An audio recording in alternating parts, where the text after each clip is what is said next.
welcome back to my dear student of standard 9th, and today we are going to discuss second part of the chapter number 9, that is fundamental rights, fundamental duties and directive principle of the state policy.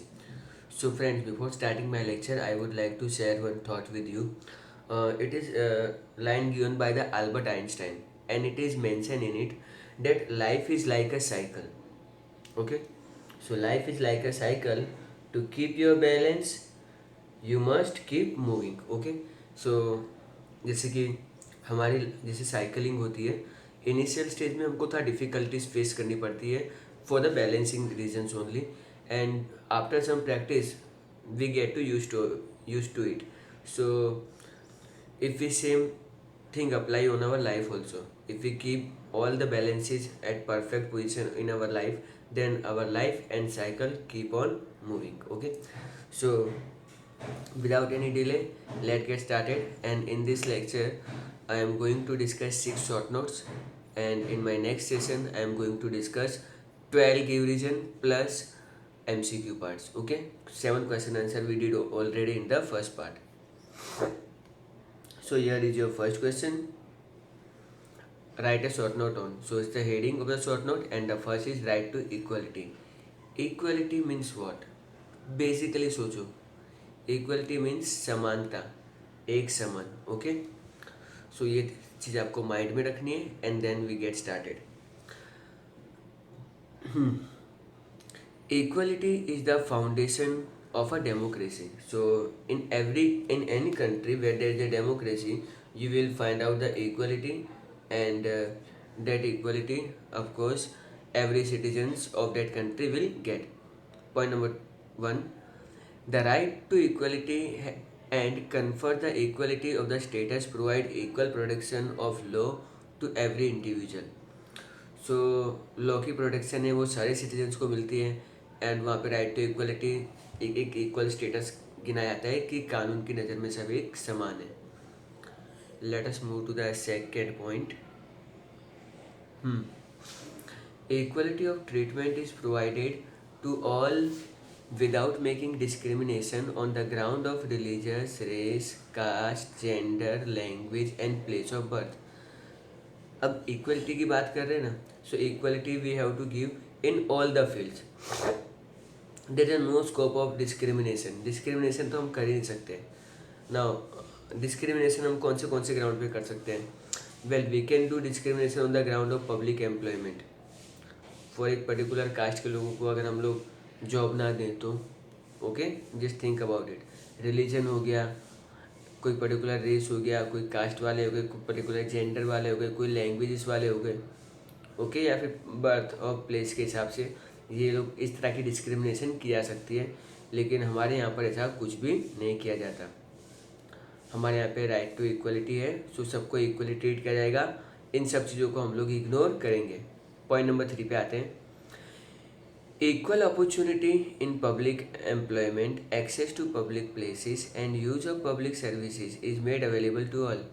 जो public places होती हैं वो सबके लिए होती हैं, कोई particular caste या कम्युनिटी के लिए नहीं होती है. सबका उस पर इक्वल राइट है, एंड सब लोग उसको इजीली एक्सेस कर सकते हैं, उसका यूज़ कर सकते हैं. Okay, done. Now point number 3 is equal opportunity in public employment. ये तो हो गया है. Okay, point number 4, the practice of untouchability has been abolished and practice untouchability is regarded as a considerable offence. अनटचेबिलिटी पहले हम लोगों ने अपने इंग्लिश या हिंदी की टेक्स्ट बुक या गुजराती की टेक्स्ट बुक में ऐसे चैप्टर्स आते हैं जहाँ पे आज से 100 साल पहले एक पर्टिकुलर कास्ट के लोग एक पर्टिकुलर कुएं से ही पानी भर सकते हैं, उनको अलाउड नहीं है उस कुएं से पानी भरना. तो इस टाइप की चीज़ें I think doctor Bhimrao Ambedkar serial में भी ये चीज़ दिखाई गई है, जो अभी रिसेंटली चल रहा है. सो ये सब चीज़ें पहले हुआ करती थी, लेकिन अब नहीं होती है. अगर अब कोई ऐसा करेगा तो वो उसको जेल भी जाना पड़ सकता है. Okay, so it's a serious crime, make sure of it. आगे बढ़ते हैं पॉइंट नंबर 5 पे. The title indicating the privileged status and the discrimination have been abolished. Rai Bahadur, है ना। दीवान साहब अपने नाम के आगे जो पहले लोग टाइटल लगा रहे थे अब वो निकल गया है। टाइटल सब किसको मिलेगा, जो कुछ एक्स्ट्रा ऑर्डिनरी करेगा, से फॉर एग्जाम्पल परमवीर चक्र, Bharat Ratna, Ashoka Chakra and all that. Point number 6 पे आ जाते हैं जो हमारा लास्ट पॉइंट है। The state has given power to the special provision for the weaker section. हाँ, लेकिन हमारी गवर्नमेंट ने कुछ लोगों को स्पेशल पावर्स दिए हैं जो समाज के बैकवर्ड पार्ट से आते हैं। The women's and the children specially. See women's को स्पेशल पावर्स क्यों दिए गए, क्योंकि we feel that literacy is must. अगर हमारे देश को डेवलप करना है तो लिटरेसी करनी पड़ेगी, एंड फीमेल्स की लिटरेसी बहुत कम है हमारे कंट्री में, तो उसके लिए गवर्नमेंट स्पेशल अरेंजमेंट कर सकती है। इसके लिए हम लोगों ने स्पेशल प्रोविज़न किया गया है, इनको स्पेशल अटेंशन दी गई है, including children also, and that include the reservation of the seat of public employment in institution at the higher education। Higher education में भी ये चीज़ें अप्लाई होती हैं। Let us move to the second short note, and that is the right to constitutional remedies। See, there are total 6 types of rights are there with us। अगर मुझे लगता है कि कोई मेरा कोई राइट है वो वायलेट कर रहा है, तो मैं क्या कर सकता हूँ। ऑफकोर्स मैं सुप्रीम कोर्ट या हाई कोर्ट डिपेंड करता है, एंड वहाँ पे जाके केस कर सकता हूँ, एंड फिर कोर्ट जो है वो सारे फैक्ट्स और फिगर्स अच्छे से एग्जामिन करके उसको ऑब्जर्व करने के बाद ही अपना डिसीजन इम्पार्ट करेगा। Okay, and doctor Bhimrao Ambedkar तो ये कहते हैं कि ये सबसे इम्पोर्टेंट राइट है, क्योंकि इसके पहले जो सारे पांच राइट दिए हैं वो यूजलेस हो जाते हैं अगर हमारे पास ये राइट ना हो तो। So without any delay let's get started. The right to the citizen are meaningless unless these are adequately protected and an institution device is provided to protect these rights.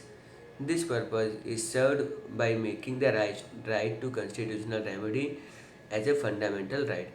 तो इसीलिए हमने इसको फंडामेंटल राइट में include किया गया, क्योंकि इसके बिना बाकी के सारे राइट्स क्या हैं, बेकार हो जाते हैं। ओके, एंड इन सबको इफेक्टिव करने के लिए हमको ये राइट बनाना पड़ा। According to doctor Baba Saheb Ambedkar, the provision relating to the constitution remedy is the soul of the constitution. And इसको सोल कहा गया है कॉन्स्टिट्यूशन का, according to doctor Baba Saheb Ambedkar. As and when the point number 1 डेट कर रहा हूँ। As and when the violation of the fundamental right take place, the citizen approach to the supreme court and the high court. Depend करता है कि किस तरह का वायलेशन है। He directly go to the either Supreme Court और High Court. Even they can take the help from the lawyer also. Now, the Constitution has vested right jurisdiction in this court, whereby they are issue appropriate right habeas corpus, mandamus, certiorari, पता नहीं इसको क्या pronounce करते हैं, quo warranto and prohibition of the writ. See ये habeas corpus क्या होता है, मैडमस क्या होता है। सी गवर्नमेंट किसी को कस्टडी में रख सकती है, लेकिन अगर गवर्नमेंट बिना बताए किसी को अगर अपनी कस्टडी में रखती है, प्रिवेंटिव डिटेंशन तो हम लोगों ने देखा हुआ ही है, एंड तो उसके घर वालों को चिंता होगी, एंड वो तब इस पॉइंट का यूज़ करके कोर्ट से डिमांड कर सकती है कि एटलीस्ट वो बंदा आपकी कस्टडी में है, तो उनको फिर ये उस इंसान को पेश करना ही पड़ता है and all that. So constitution में ये एक बहुत इंपॉर्टेंट राइट है, क्यूओ वारंटो, ये सारे टेक्निकल टर्म्स हैं, आपको सिर्फ नाम याद रखने, डिटेल में नहीं जाना है, ये सब आपका एलएलबी का पार्ट होगा। आगे बढ़ते हैं। The supreme Court, point number 3, the supreme court and और the high Court examine the case and there merit issue the suitable order to the state. अगर आप केस करते हो तो उसके बाद कोर्ट सारे फैक्ट्स ऑब्जर्व करता है एंड देन वो अपना डिसीजन इम्पार्ट करता है। Point number 4, thereby the judiciary perform the role of the guidance and the protector of the fundamental rights of the citizen। So एक तरह का प्रोटेक्टर है। गवर्नमेंट तो मिसयूज कर सकती है राइट्स और ड्यूटीज़ का, लेकिन जब तक सुप्रीम कोर्ट हाई कोर्ट है तो हमको विश्वास है कि मतलब उसका एक तरह से रखवाला ही है, we can say that. Point number 5, However, when the national emergency is proclaimed by the President of India, the right of the constitutional remedy automatically suspended.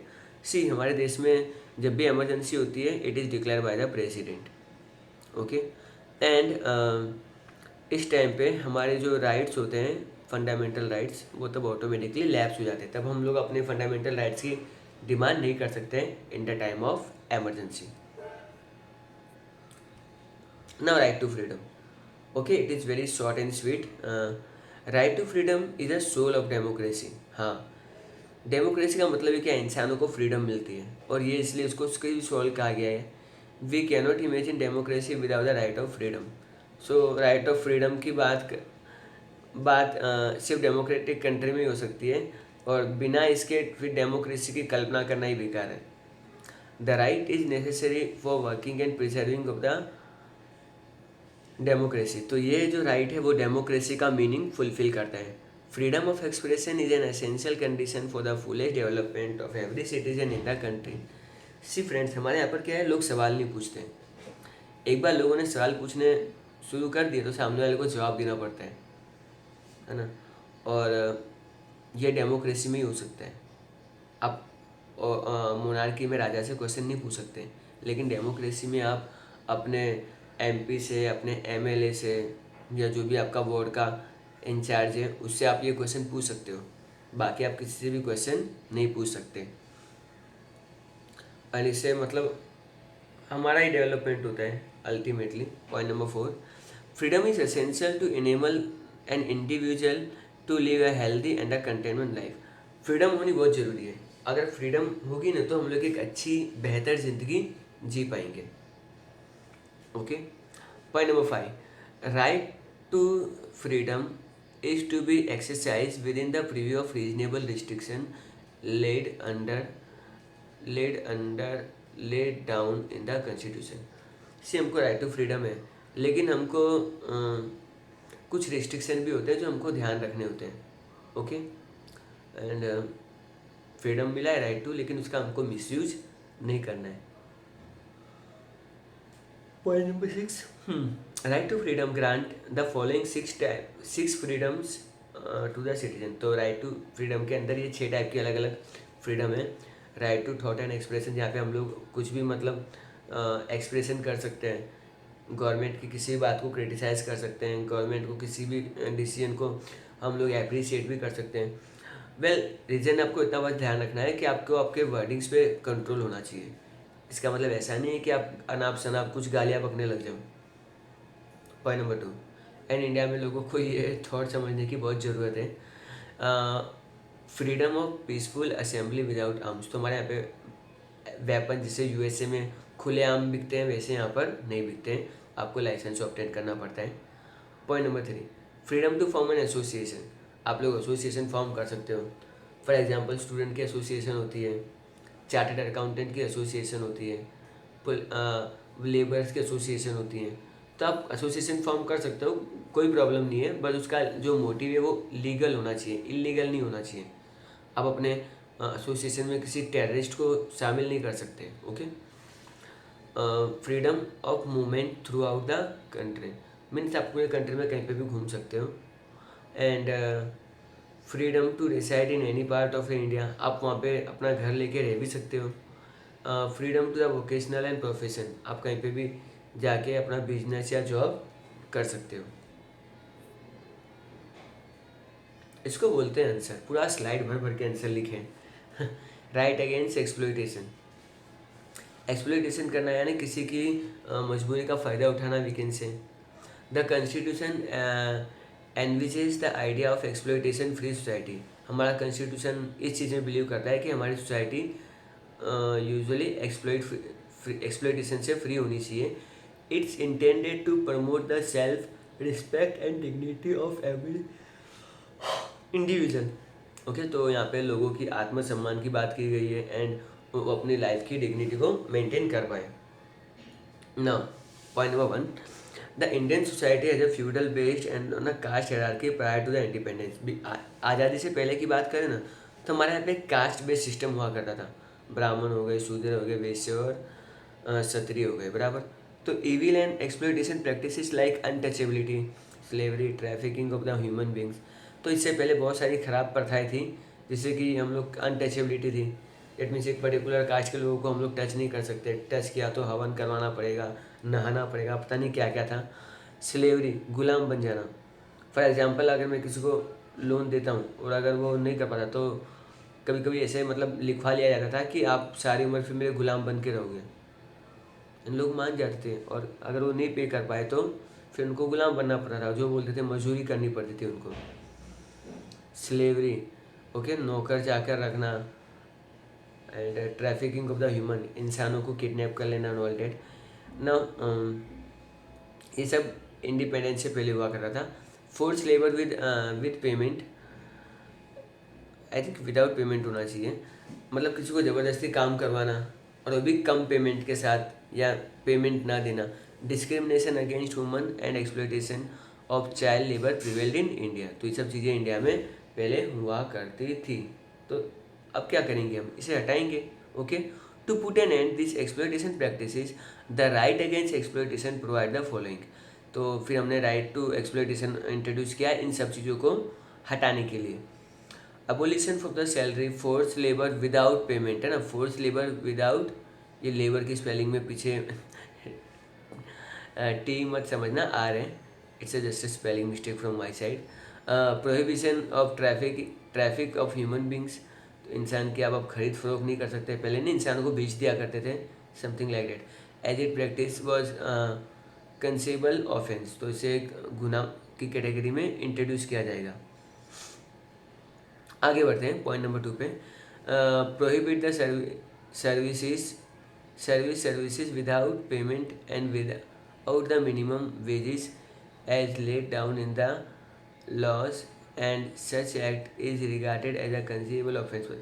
Means हम लोग ऐसे कोई भी सर्वेंट नहीं दे सकते जिसमें यूजुअली मिनिमम वेज से कम पैसे दिए हों। फॉर एग्जांपल गवर्नमेंट ने मिनिमम सैलरी अगर 300 रखी हुई है तो हम लोग 100 रुपीज़ नहीं देंगे, 200 भी नहीं देंगे, 299 भी नहीं देंगे, 300 दे सकते हैं या उससे ज़्यादा दे सकते हैं, पर उससे कम अलाउड नहीं है। Prohibit the employment of the children below 14 years of age, factories, mines and other hazardous occupation.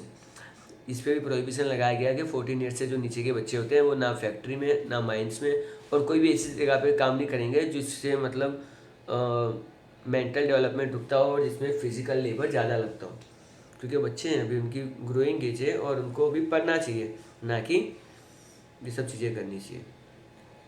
Prevention of the child labour act prohibit the children below 14 years of age in any other service of the employment and इसके लिए child labour act भी बनाया गया। अगर कोई बच्चे को labour करवाता है तो उसको पनिशमेंट हो सकती है। चलो अब अपना आता है सबसे बड़ा और स्लाइड्स से भरपूर answer. Directive principle of the economic policy. हमारी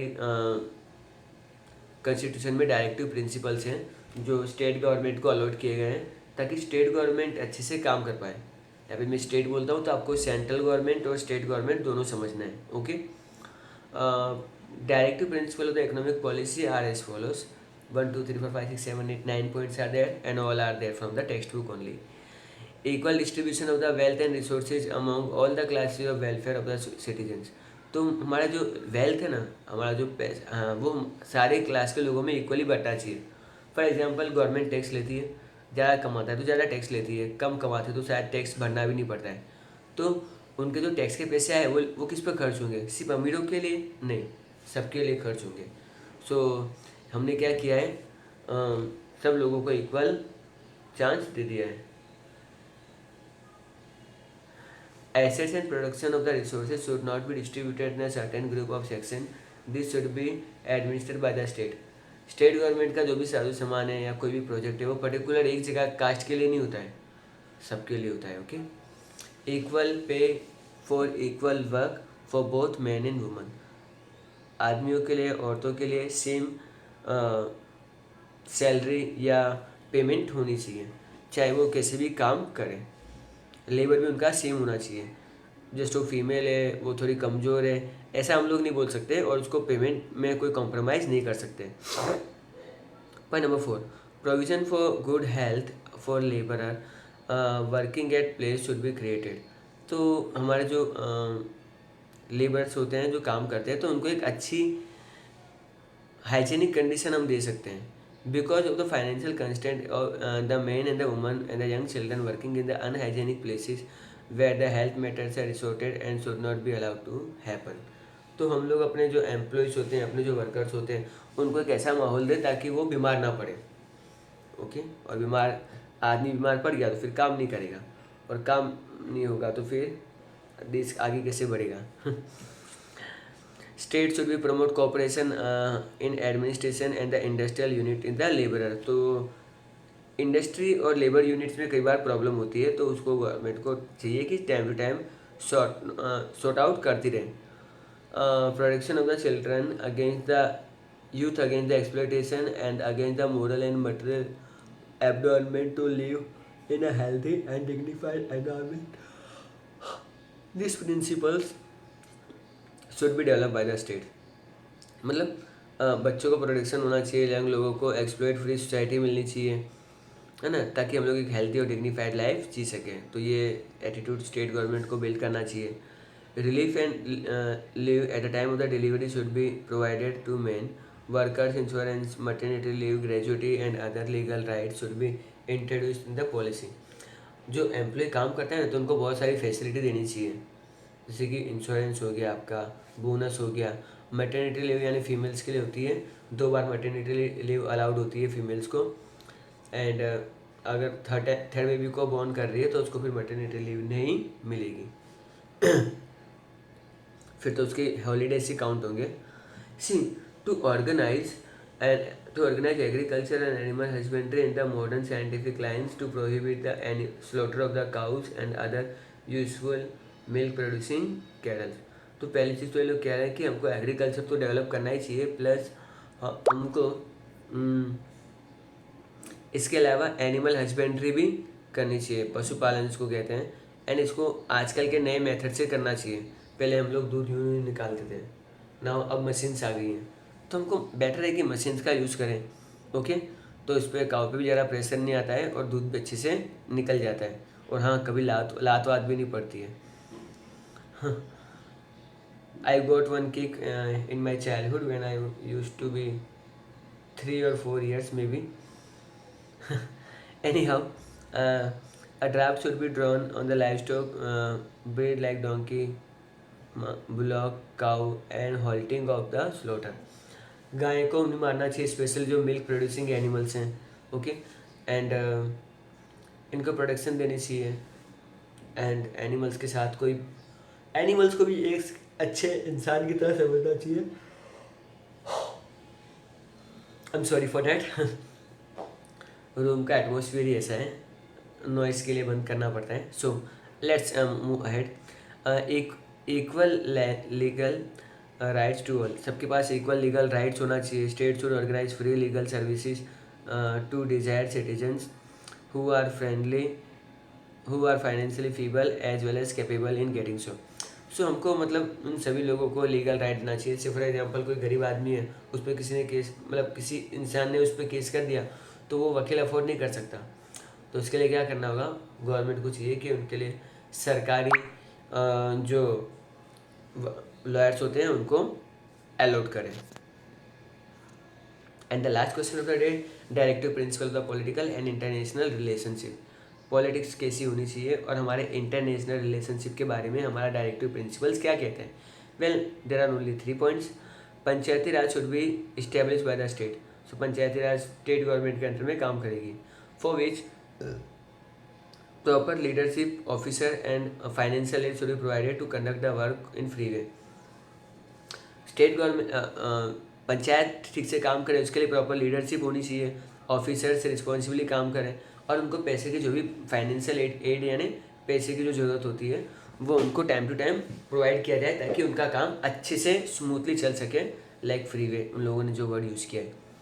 point number 2, the state should separate its service from the corporate mindedness and should be in liberty so that the जज can be impartial, fearless and courageous in rendering judgment. So society को, जो state government होती है उसको business के point of view से नहीं देखना चाहिए, उसको पब्लिक के वेलफेयर के पॉइंट ऑफ व्यू से देखना चाहिए। एंड हमारे जजेस को अब इतना पावर मिलना चाहिए कि वो बिना किसी डरे, बिना किसी घबराहट के एकदम सही डिसीजन सुना पाए। ओके, तो ऐसा तो हमारी कंट्री में होता है, कुछ ज़्यादा इसमें सोचने वाली बात नहीं है। The state should make an attempt to maintain international peace. जो गवर्नमेंट होती है उसका ये रोल होता है कि वो इंटरनेशनल कम्युनिटी में पीस इस्टेब्लिश करें और कोई भी ऐसा स्टेटमेंट ना दे जिससे कंट्रीज़ के बीच में टेंशन हों और जो बाद में फिर अल्टीमेटली वॉर में कन्वर्ट हो जाया करती हैं। To establish a fair relation with the nations and increase the respect of international law. तो हमको सभी कंट्री के साथ अच्छा रिलेशनशिप रखना चाहिए और ये मेक श्योर करना चाहिए कि हम लोग इन चीज़ों को बार बार रिपीट ना करें और इंटरनेशनल जो लॉज बनाए गए हैं उसको हम लोग अच्छे से फॉलो करें। आई होप आपको ये सेशन थोड़ा इंटरेस्टिंग लगा होगा। आपको ये सारे शॉर्ट नोट याद करने हैं क्योंकि एग्ज़ाम में कुछ भी पूछ सकते हैं। एक राइट है, राइट ऑफ रिलीजन फ्रीडम। वो राइट यहाँ पे कहीं पे पूछा ही नहीं गया है, तो इसका मतलब ऐसा नहीं कि मैं एग्जाम में नहीं पूछ सकता, उसको पूछ सकता हूँ, बट आपको एक्सरसाइज के क्वेश्चन को ज़्यादा इंपॉर्टेंस देना है, that's it. Okay, till then you guys are amazing, keep watching, keep learning, bye.